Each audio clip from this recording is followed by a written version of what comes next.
Thank you for joining us. It's time for you to be a part of the conversation this morning as we open the phone lines for you to call and react to any of the stories making the headlines today on the newspapers. We're joined by Sesan Okunade, public affairs analyst. Good to have you. Thank you for joining us. Yeah, good morning, Olive. Good morning, Joe. I think brown is the main color for this week. Joe didn't get the memo. At least he has a brown bracelet. So burgundy-ish. Okay.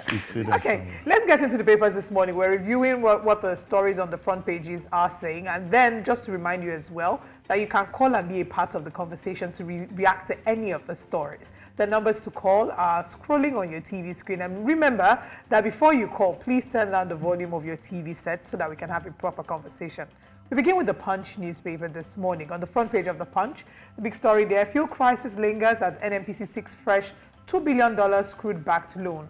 NNPC in talks for another oil-backed loan to boost its finances, says Kyari. Oil firm wants new loan against 30,000 to 35,000 barrels per day of crude production. Nigerian drug baron flees South Africa, arrested in Imo mansion. Court orders for future of NIMASA funds diverted under Jonathan government. Rescue abducted Kaduna journalists and families. NPAN tells federal government. So I guess we have another kidnap story to continue talking about. We also have how Emefiele awarded CBN contracts to own companies, according to witness.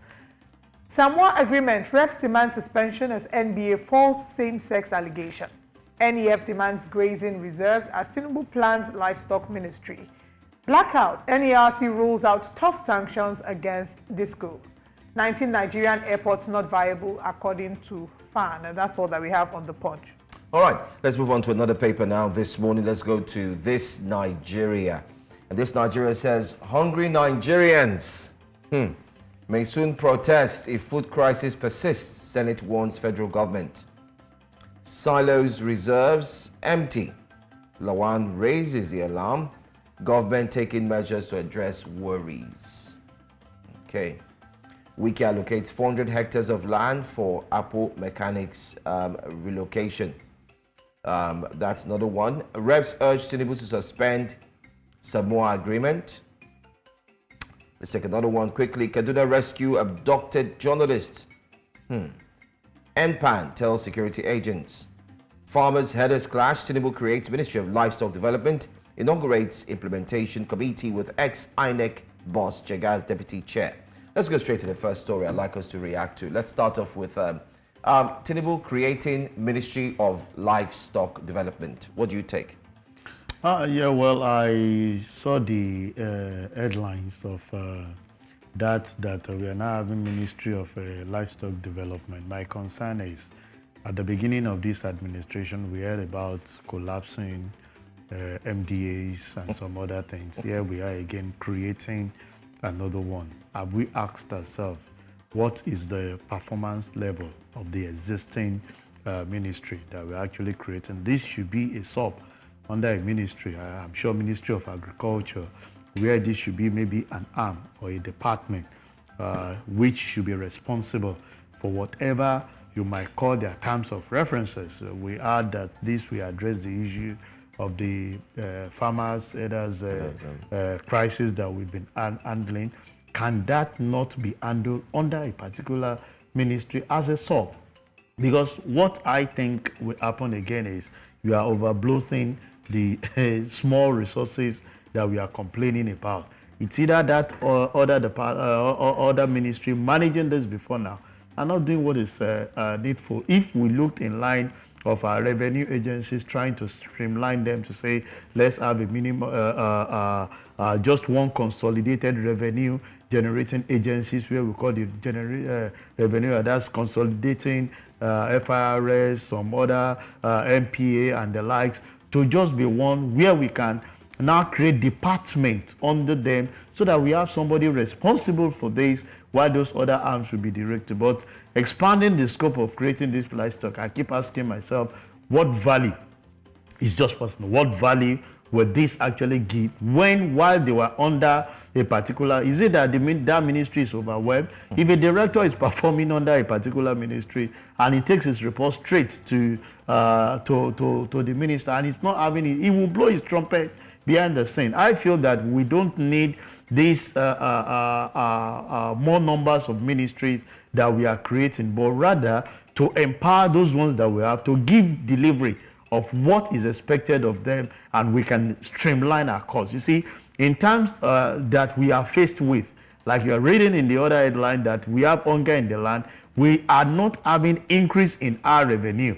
All you need to look at is how do you manage and tame your cost in such a way that you can have something commensurate to the revenue that you have, and not that you'll be overbloating it by creating other ministries as we are. For me, I see it as something that is not necessary, but the presidency understands the reason for creating it.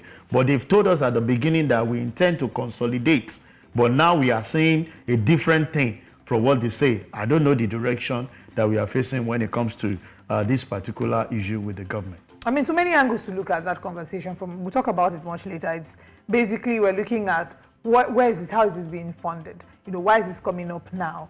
Like you said, can't this be, you know, shelved into maybe another ministry? We already have existing ministries that could probably handle Ministry of Agriculture. Ministry of Agriculture, exactly. So a lot of it seems very vague, you know, very unclear. And right now, the one thing we do not need is, you know, a lack of clarity with Nigerians. We are in such turbulent times that we don't need anything that will just confuse us right now. I think the major area we just need to focus on, how do we actually cut our expenses? Exactly. Reduce it to the barest minimum. Because the truth is, we are not generating more revenue in any way. In any way, we are not generating any revenue. When you look about the oil production, you talked about oil theft, crude oil theft, which is supposed to be major revenue. The businesses are really not smiling.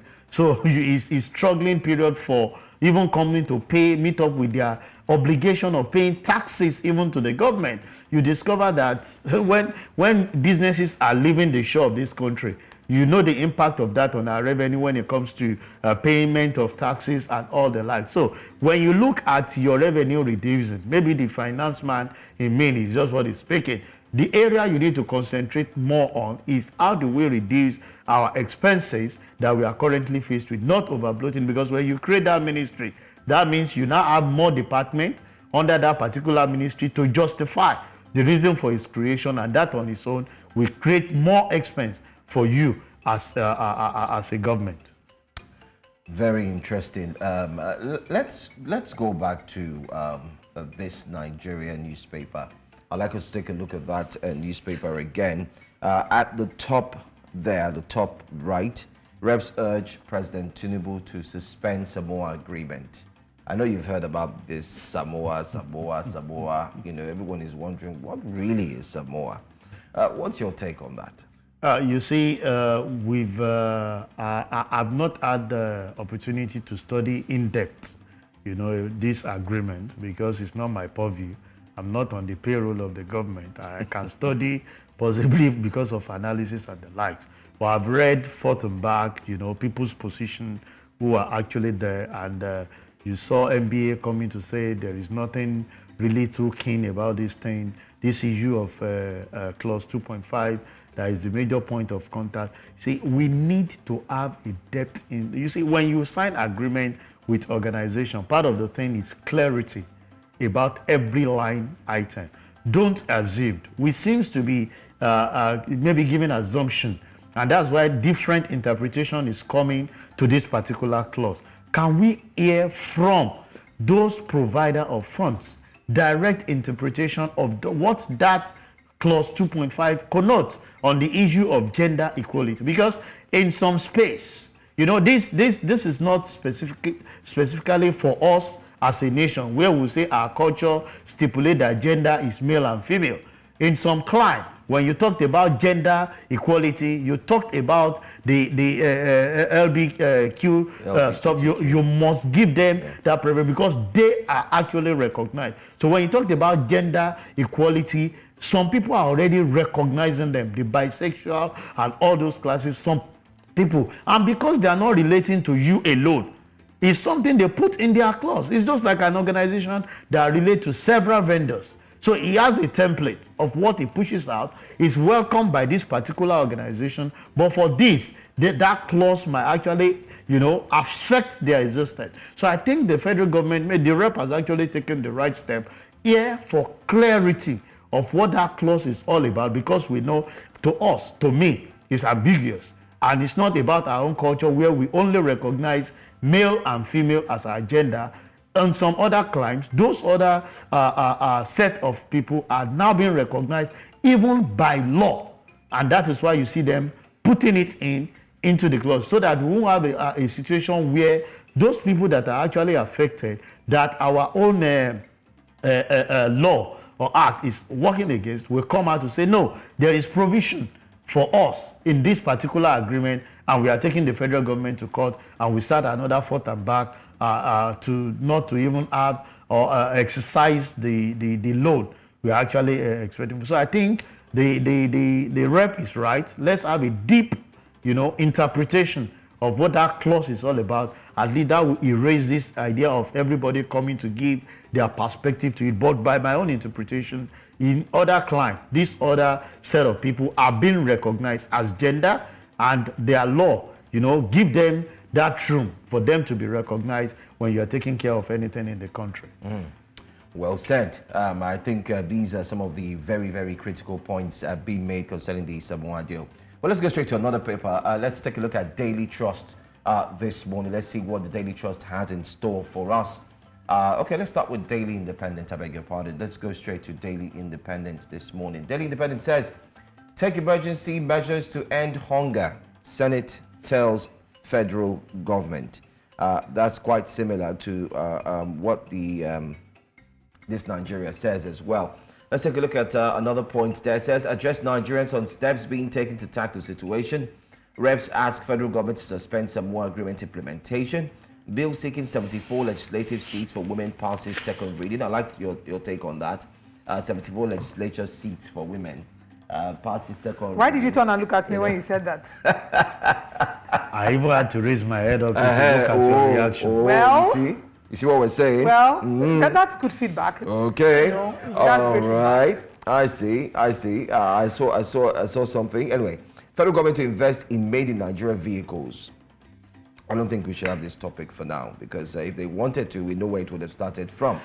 Why fuel scarcity will persist for long in Nigeria by Pengasin. They did give a breakdown inside of Daily Independent you want to read so you could plan and plot. Most importantly, post-warning strike, NASU, SANU to picket strategy government offices in Abuja. Remember, they've given their warning and they are about to begin.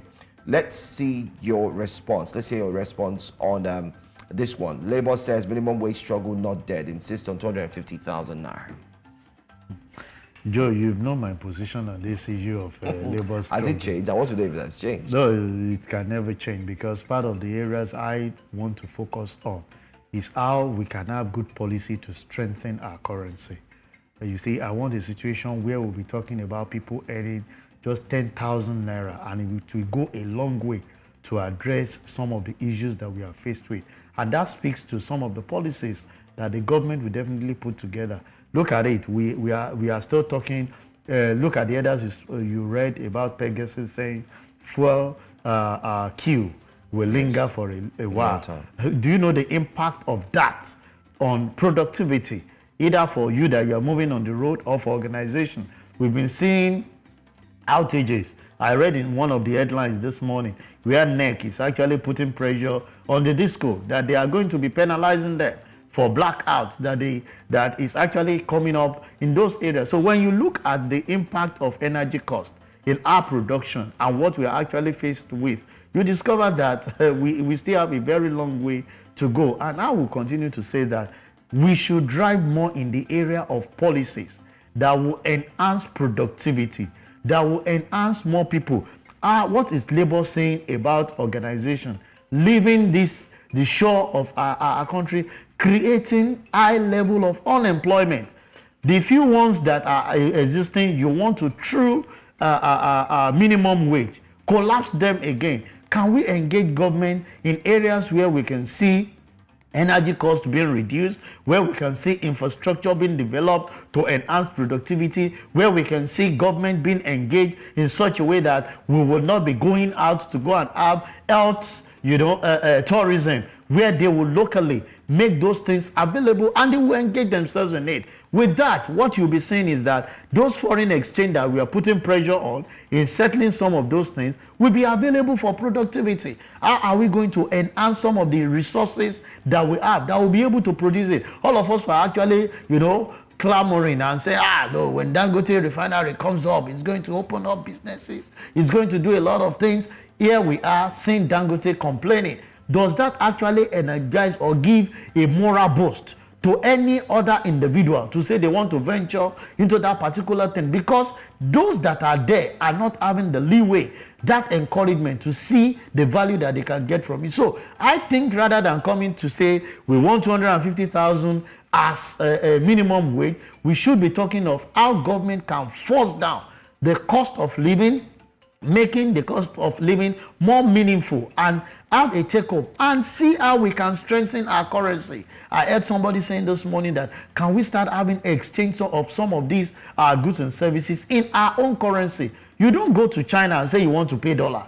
They want to get their currency. When we have started transactions, even locally here, people prefer to spend dollars more than Naira. Mm-hmm. What are we doing to address some of these things? These are things that are putting pressure on our currency. Each time I look at the way my father will always talk to me, that those days you can see, dollar being equivalent to Naira, where people come in here, go even to our education sector, you have white people coming, but reverse is the case, where we have to now run out there. Can we start talking about policy formulation that can guide to restore and strengthen our currency? I want to live up to a day where they will tell you that the cost of your rent, that is in millions, can come to thousands that you'll be paying, and that will be a moral booster. I don't like when you say people are earning millions and millions, but you can't see the impact on them.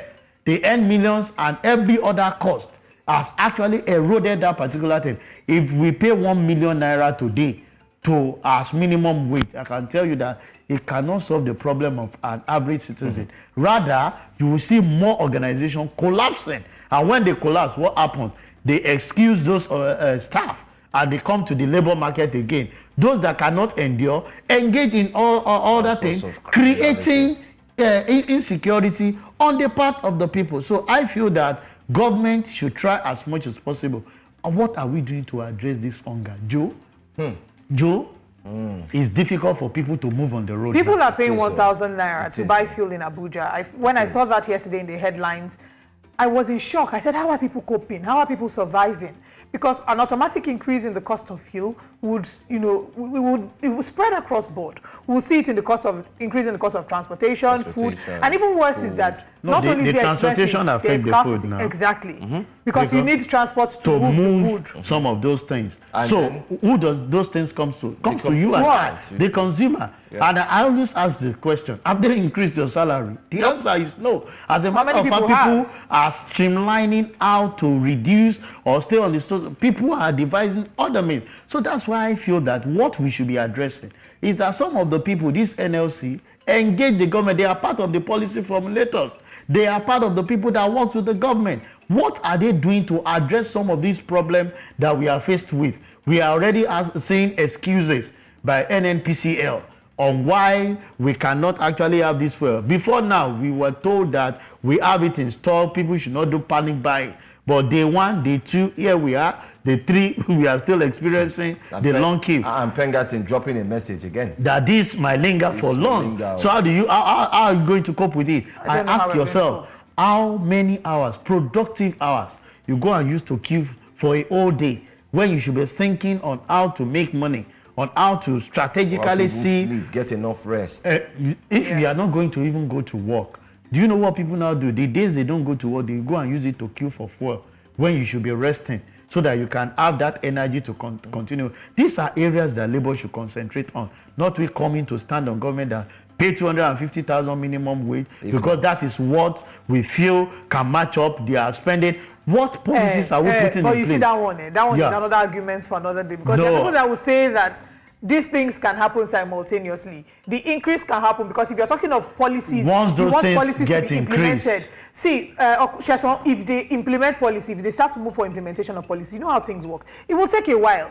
Before that while will happen, are people not going to feed? Are people not going to, you know, take care of their health? I have this to say that by the time you increase that particular thing, you are increasing the lot of those people that are actually taking more of our money, you know, diverting our funds, because they have to take care of that area. So what we should do is that two wrongs don't make it right. What you need to do is, how do we checkmate the activity to say, government, we are less concerned. In fact, we want this thing to happen, but you must make available food, make available infrastructure, make available this. You promised us this to happen at the particular timeline. I want us to quickly take another story before we wrap up. I mean, we've been following up with the updates on the Gimba story, but unfortunately, it just feels like whilst we are celebrating in some way the release of the Gimba family and the Gimba children, we unfortunately have the kidnap of two Kaduna journalists, and on the front page of the Punch newspaper, the story is there, and I'm just going to quickly highlight it. It says, a newspaper, here we have the front page, it says, rescue abducted Kaduna journalists, family tells the Newspaper Proprietors Association of Nigeria. Now, the NPAN has charged the federal government to ensure the rescue of the two Kaduna-based journalists, Abdul Ghaffar Alabelewe and Abdurrahim Audu, who were abducted alongside their families by bandits at the weekend. Now, Abdul Ghaffar is of the Nation newspaper, and Abdurrahim Audu is of the Blueprint newspapers, and they were both kidnapped from their homes in the Dajonu Community Millennium City area of the Chikun local government area of Kaduna State. So you see, people are now no longer safe in their homes. The same thing happened with the Gimba family. They went to their homes to kidnap them. This incident was confirmed by one of the victims' family members, Taufik Olayemi, who disclosed that bandits invaded the community around 10:30 p.m. and carried out their operation after shooting indiscriminately. It was reported that Abdurrahim's wife was abandoned in the bush by the bandits because of her health condition. Now, what's even more worrying for them is that since these people have been kidnapped, there's been prolonged silence from the abductors. So they're asking and they're begging the abductors to please make sure that they do not harm these families. So it just feels like we're in fact, it can't be that we're finishing one, because I can't completely say that the Gimba's case was completely finished, because they are reunited short of one family member. Their son, Victor, was killed. And now we have two families that have been kidnapped. And there's silence. We don't know what to make of it. We have an insecurity crisis on our hands. Olive, you see, we are only talking about these journalists because it has made it to the news. There are many that haven't even made it to the news. There are many people around that. The other time we talked about the kidnapping of these Fuani brothers. Yes. It's because they are high and mighty. Do you know the number of people that have been abducted from their home? The major challenge I keep asking, if these people had that boldness, remember when they went to this military man in Abuja? For you, do you know there are certain things I ask myself? Those days when you hear about a military officer, you are scared to even move very close to wherever they reside. But these days, I ask myself, these guys are so bold enough to challenge military officers who they know are trained. So what is the fate of you and I, who do not even have understanding of how to protect ourselves with it? And it's because we have said it times with that number. Only, Joe, we have asked questions. We have heard of people being kidnapped. They are being released. How many of these people have we heard that they have actually been captured and punished? Even though we might not want to go the route of those Asian countries where you kill them, how many of them have been caught? Nowhere is safe, because I keep hearing, telling individual, if we have now to come to the southwest, where we consider to be a safe haven in the country, where people are being kidnapped, even in our state, how do we manage it? You see, it's a problem that we'll keep talking about, that government need to work on. And for us as individuals, as citizens of the country, if you see something, say something. Take the security of your environment as priority. And that's what most of these estates are now doing. They put you under serious scrutiny before you even go in. Whether you are well-dressed, they engage people and make sure that they take care of their security officers who are actually policing them, because a secured environment is a prosperous nation. So you can imagine what this family are going through is already a diversion nobody will be concentrating. What they will be looking out for now is how to mop up funds to make sure that they rescue out those people. And these funds are being paid, you know, to some of these people that are perpetrating this ill, and we cannot trace them out. It's a problem, and I think that government need to look holistically to it, because a secured and a safe environment is an environment where prosperity abounds. I agree with you. I mean, while this is ongoing, you also have about 560 repentant Boko Haram members being integrated back in the Borno society. They're being told that, I mean, the videos were there.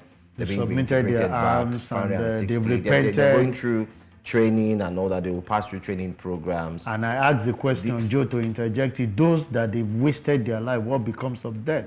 A lot of them are still in the IDP, and we are using the taxpayers' money generated to actually take care. People have said it, and I keep saying this, that I wish that we can adopt part of those Asians' rule to say, you have killed by the sword, go by the sword.